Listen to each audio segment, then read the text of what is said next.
بسم اللہ الرحمن الرحیم۔ ریاست جموں کشمیر چرب دستوں اور تر دماغوں کی سرزمین ہے۔ تاریخ کے کسی دور میں بھی یہ خطہ ارض بانجھ نہیں ہوا، بلکہ ہر دور میں اس خطے سے نابغہ روزگار شخصیات نے جنم لیا، جنہوں نے نہ صرف ریاست جموں کشمیر میں اپنی خودآداد صلاحیت کا لوہا منوایا، بلکہ سارے بر عظیم جنوبی ایشیا میں اپنے فکر و نظر اور اپنے علم و عمل کے موتی بکھیرے۔ آج ہم ریاست جموں کشمیر کی ایک انتہائی محترم، معزز اور مقبول شخصیت مجاہد اول سردار محمد عبدالقیوم خان صاحب کے پاس حاضر ہیں۔ ہمارے ایک دوست نے بڑا خوبصورت جملہ کہا کہ پاکستان اور تحریک آزادی کشمیر دونوں عمر میں سردار صاحب سے چھوٹے ہیں۔ میرے خیال میں یہ تاریخی جملہ اپنے اندر ایک پوری تفصیل رکھتا ہے کہ پاکستان کو بنتے ہوئے مجاہد اول سردار محمد عبدالقیوم خان نے دیکھا، تحریک آزادی کشمیر کا اپنے ہاتھوں آغاز کیا، اس کا بچپن، لڑکپن اور اب جوانی ان کی نظروں کے سامنے ہے۔ پاکستان کی کہانی اور تحریک آزادی کشمیر کی کہانی دراصل سردار محمد عبدالقیوم خان کی اپنی زندگی کی کہانی ہے، اس لیے ان سے زیادہ بہتر اسے کون بیان کر سکتا ہے۔ میں سردار صاحب کا تعارف کرتے ہوئے فقط اتنا کہوں گا کہ یہ ایک ہمہ پہلو شخصیت ہے۔ ہمارے ہاں ان کی طرح کی شخصیات بہت کم ہیں۔ لوگ مجاہد اول کی زندگی کا ایک پہلو یعنی سیاستدان کی حیثیت سے انہیں جانتے ہیں، لیکن سردار محمد عبدالقیوم خان سیاستدان ہونے کے ساتھ ساتھ ایک دانشور، ادیب اور مفکر بھی ہیں، ایک صوفی، اہل تصوف کے ساتھ نہ صرف لگاؤ رکھنے والے بلکہ خود اہل تصوف میں سے ہیں، اور اس کے ساتھ ساتھ مجاہد اول سردار محمد عبدالقیوم خان نے ایک سپاہی کی حیثیت سے، کاروان آزادی کے ایک مجاہد کی حیثیت سے بھی ہر اول دستے میں اپنا کردار ادا کیا ہے اور مجاہد اول کا خطاب پایا ہے۔ سردار محمد عبدالقیوم خان ایک والد کی حیثیت سے، ایک حکمران کی حیثیت سے، ایک استاد کی حیثیت سے، ایک معلم کی حیثیت سے اپنی ایک بے مثال شخصیت کے حامل ہیں۔ میں اب سردار صاحب کو گزارش کروں گا کہ انہوں نے اپنی زندگی کے ہزاروں انٹرویوز دیے، لیکن آج کے اس انٹرویو کی ایک خاص بات یہ ہے کہ ہم سردار صاحب کے ساتھ ان پہلوؤں پہ بھی گفتگو کریں گے شاید جو اس سے پہلے زیر بحث نہ آئے ہوں۔ اور دوسری بات یہ ہے کہ سردار صاحب کا یہ انٹرویو صرف آج کے لیے نہیں ہے، بلکہ یہ کل کے لیے بھی ہے، ہمارے آنے والے نسلوں کے لیے بھی ہے کہ وہ دیکھیں کہ ان کے اسلاف نے کس طرح اس چمن کو اپنے خون رگے جاں سے سینچا ہے۔ جناب مجاہد اول، میں آپ کو خوش آمدید کہتا ہوں۔ مجاہد اول، آپ کی زندگی کے پہ اگرچہ بہت کچھ لکھا گیا، لوگوں نے اس پہ کتابیں بھی لکھیں، ٹیلی ویژن پہ بھی آپ پہ ڈاکومنٹریز بھی بنی، لیکن ابھی جو بات آپ کے اپنی زبان سے میرے خیال میں آئے گی وہ سب سے زیادہ ویلڈ ہوگی۔ آپ کی ابتدائی زندگی کے حالات کے بارے میں یقیناً آپ کی شخصیت ایک دیومالائی ہے، بہت ڈیفرنٹ اینگل سے دیکھتے ہیں، تو آپ کی چھوٹی چھوٹی زندگی کی باتیں بھی جو ہیں ان میں بھی لوگ دلچسپی لیتے ہیں۔ تو آپ کی یہ زندگی کا آغاز یقیناً غازی آباد سے، وہیں سے وہاں پہ آپ کی ولادت ہوئی، تو کوئی فیملی بیک گراؤنڈ کے بارے میں اور ابتدائی حالات کے بارے میں ہمیں آپ بتائیں گے؟ ہماری فیملی لائف کا آغاز تقریباً دادا صاحب مرحوم کے وقت سے ہوتا ہے۔ جی۔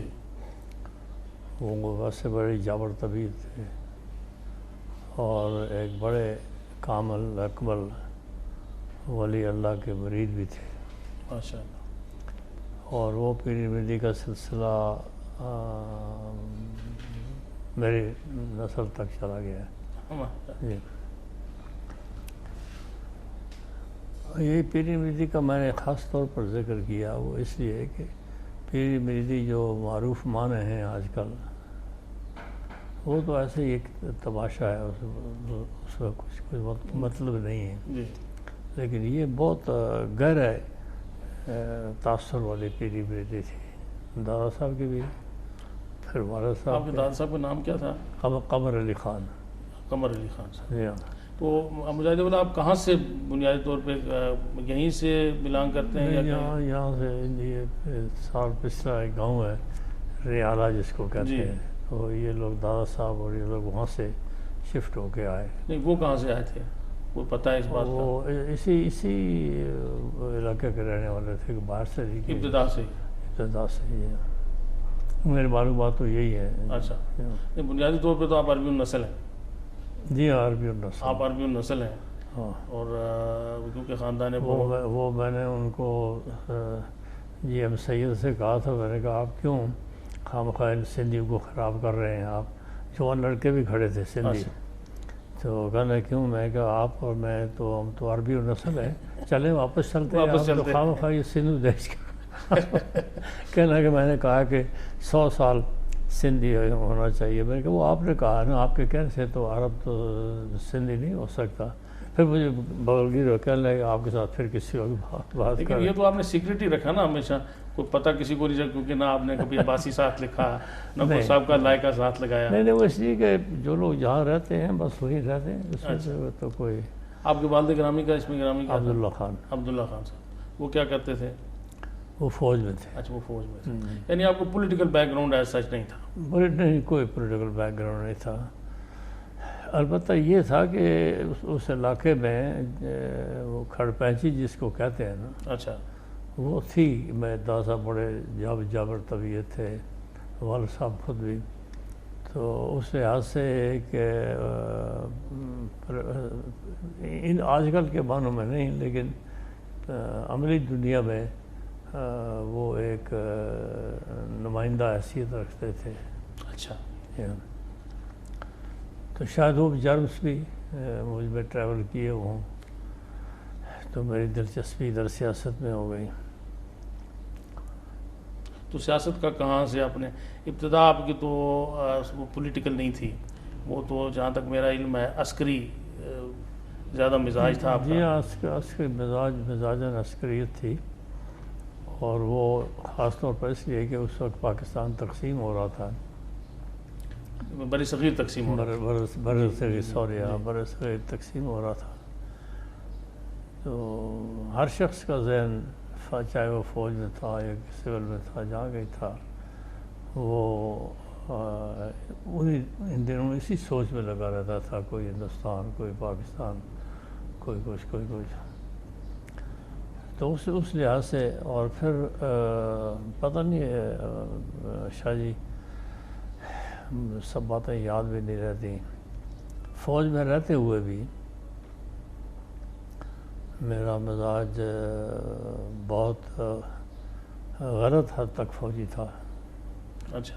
میں اس کی ایک بات آپ کو سناؤں کہ میں فلسطین میں اپنے دفتر میں بیٹھا وہ کام کر رہا تھا، تو اتنے میں ایک صاحب آ کے کھڑے ہو گئے میرے ساتھ. میں نے ایسے ایک نظر دیکھا تو وہ جرنیل تھا، 8th آرمی کمانڈر. تو میں کام کرتا رہا. کچھ دیری کے بعد وہ کہتا ہے کہ دیکھو مسٹر RTO، کٹسی کے بھی کوئی تقاضے ہوتے ہیں. تو میں نے کہا جنرل جس گورنمنٹ کی آپ نوکری کر رہے ہیں اسی کا میں بھی کام کر رہا ہوں.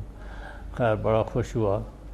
مجھے اپنے پرسنل نمبر دیے کہ یہ یہاں بہت خطرناک جگہ ہے، تو آپ کو کوئی پرابلم پیش آئے تو مجھے ڈائریکٹ ہی کال کر کے بتا. اب یہ انگریزوں کی دانش مندی کے ذرا دیکھا تھا کہ ہمارا کوئی لیفٹنٹ جنرل ہو تو اس کو یہ بات وہ بھی وہ کو ایسی بات کرے گا نہ آپ کر سکتے ہیں.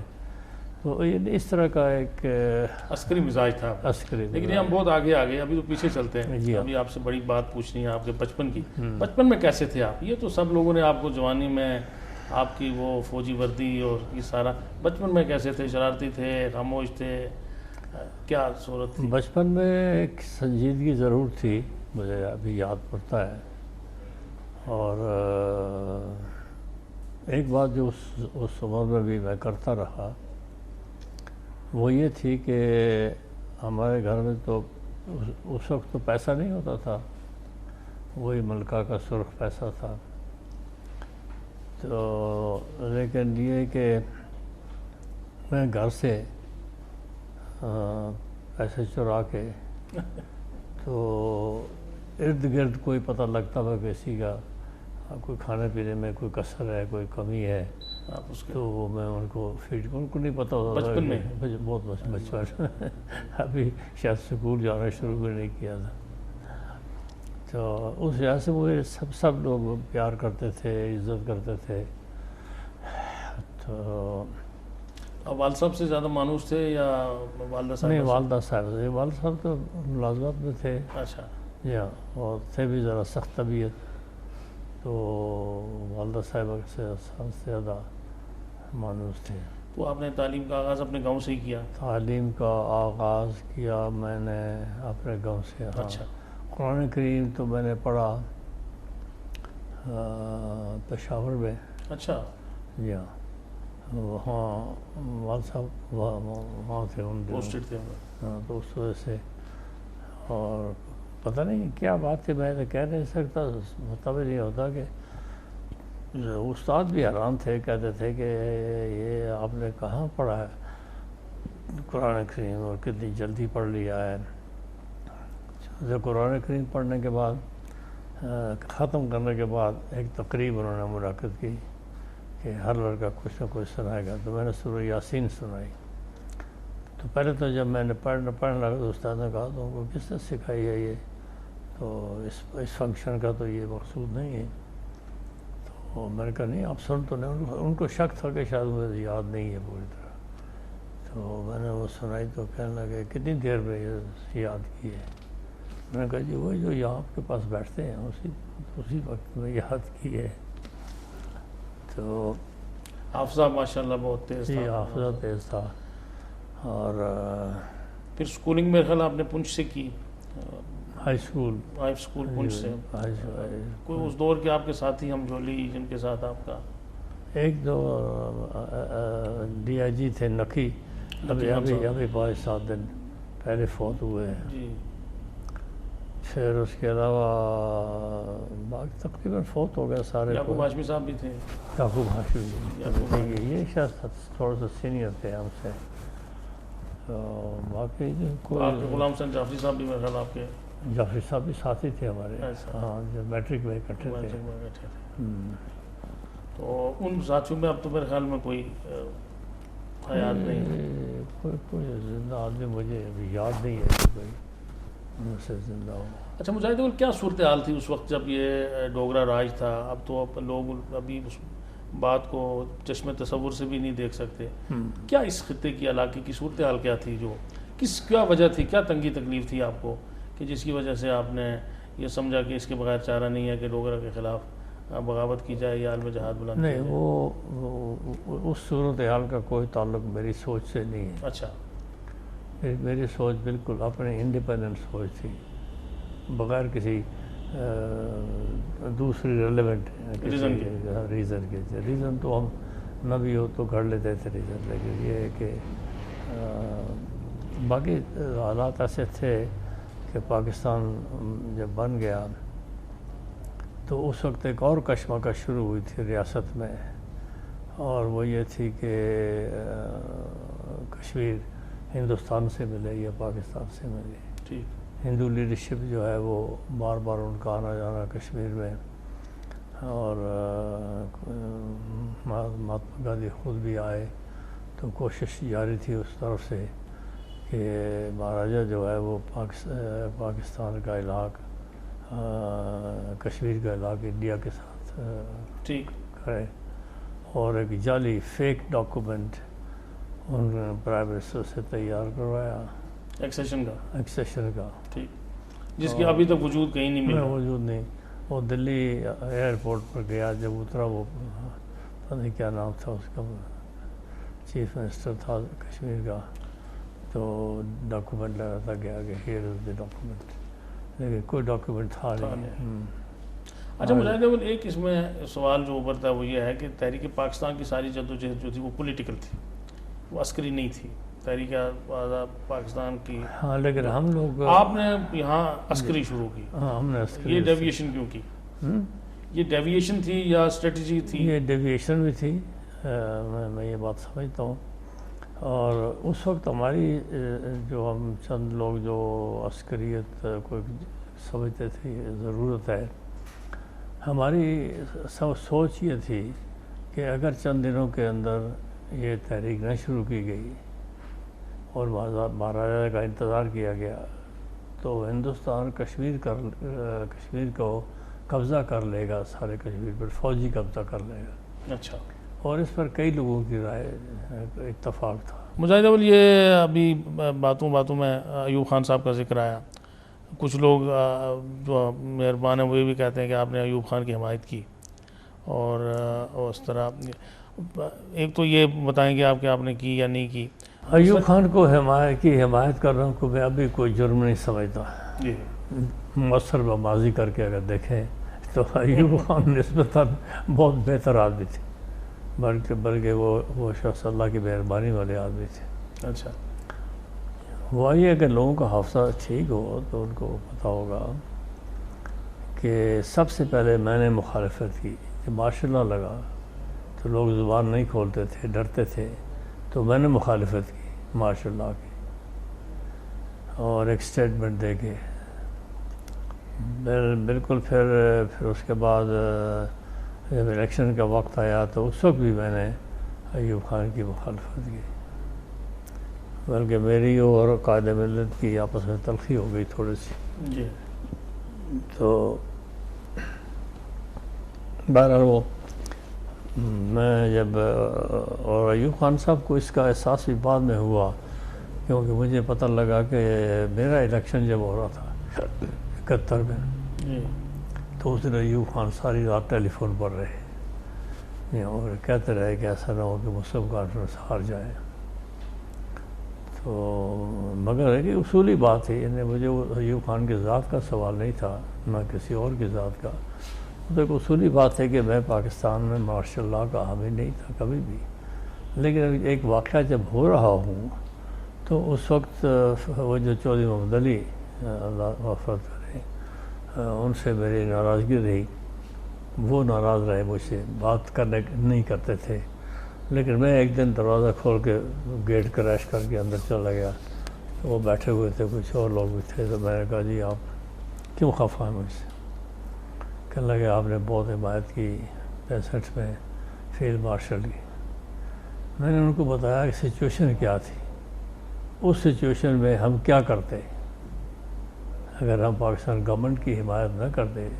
ایوب خان کا سوال نہیں تھا تو سارا پاکستان ایک طرف ہو جاتا، ہم بھی کچھ نہیں کر پاتے. تو وہ بہت ذہین آدمی تھے، وہ بات سمجھ گئے کہ لگے نہیں آپ نے ٹھیک کیا. یہ کیسے آدمی تھے ایوب خان صاحب؟ آپ کی ملاقاتیں رہیں؟ ایوب خان بڑے ویل میننگ آدمی، آپ جس کو کہہ سکتے ہیں سنسیئر آدمی، ویل میننگ آدمی. یعنی وہ فیصلہ ان کو غلط ہو سکتا ہے، غلط بھی نہیں تھا. یہ ماشاء اللہ جب لگا ہے تو مجھے ایک شیخ انور، ایک اکاؤنٹنٹ جنرل ہوتے تھے، وہ کشمیر کا رہنے والا تھا اور سری نگر جاتے تھے تو انہی کے گھر میں ایوب خان اور خان بہادر خان رہتے تھے. اچھا. تو مجھے اس ایک دن کہنے لگا کہ میں نے لالے سے کہا ہے کہ ماشاء اللہ لگاؤ، اگر تم نہیں لگاتے ہو تو میں لگا دوں گا. تو میرے کو انہوں نے پوچھا نہیں بھائی کہ تم کیسے لگاؤ گے؟ کہنے لگے ہاں. انہوں نے پوچھا کہ تم کیسے لگاؤ گے؟ تو میں نے کہا آج ملک ایسی جگہ کھڑا ہے کہ کوئی ایک آدمی کھڑا ہو کر ریڈیو میں کہہ دے گا کہ ماشاء اللہ لگا دیا تو لگ جائے گا. ملک کے حالات ایسے گندے ہو گئے ہیں، تو اب نہیں ماشاء اللہ لگائیں گے تو کب لگائیں گے؟ مجھے تو یہ قیاس کیوں کریٹ ہوا کہ 6 مہینوں میں 6 حکومتیں بدل جاتی ہیں؟ وہ اس لیے کہ افراد امپورٹنٹ ہو گئے اور ملک ان امپورٹنٹ ہو گیا. اچھا. جس کو دل آیا چڑھ دوڑا. اچھا. اس کی کیا وجہ تھی؟ اس کی یہی وجہ نہیں، افراد امپورٹنٹ ہو گئے، ملک ان امپورٹنٹ. افراد امپورٹنٹ ہونے کی وجہ کیا تھی؟ وہ یہ کہ افراد ہے نا، ٹارگٹس نہیں رہے. ہمارے مقاصد کچھ نہیں تھے، مقاصد تھے ہی ان کو نہیں، اچیو کرتے تو سب بے مقصد ہو گیا. اچھا. ساری زندگی صرف شخصیات کے گرد گھومتی تھی، اس میں ملک کا کوئی حصہ نہیں تھا. ان میں اس دور میں جو یہ آئے ایک مہینے، ڈیڑھ مہینے، دو مہینے کے لیے لوگ آتے ہیں. آپ خواجہ ناظم الدین سے بھی ملے، فیروز خان نون سے بھی یقیناً ملے ہوں گے، چودھری محمد علی صاحب سے ملے ہوں گے. سب سے ان میں بہتر آدمی کس کو پایا آپ نے؟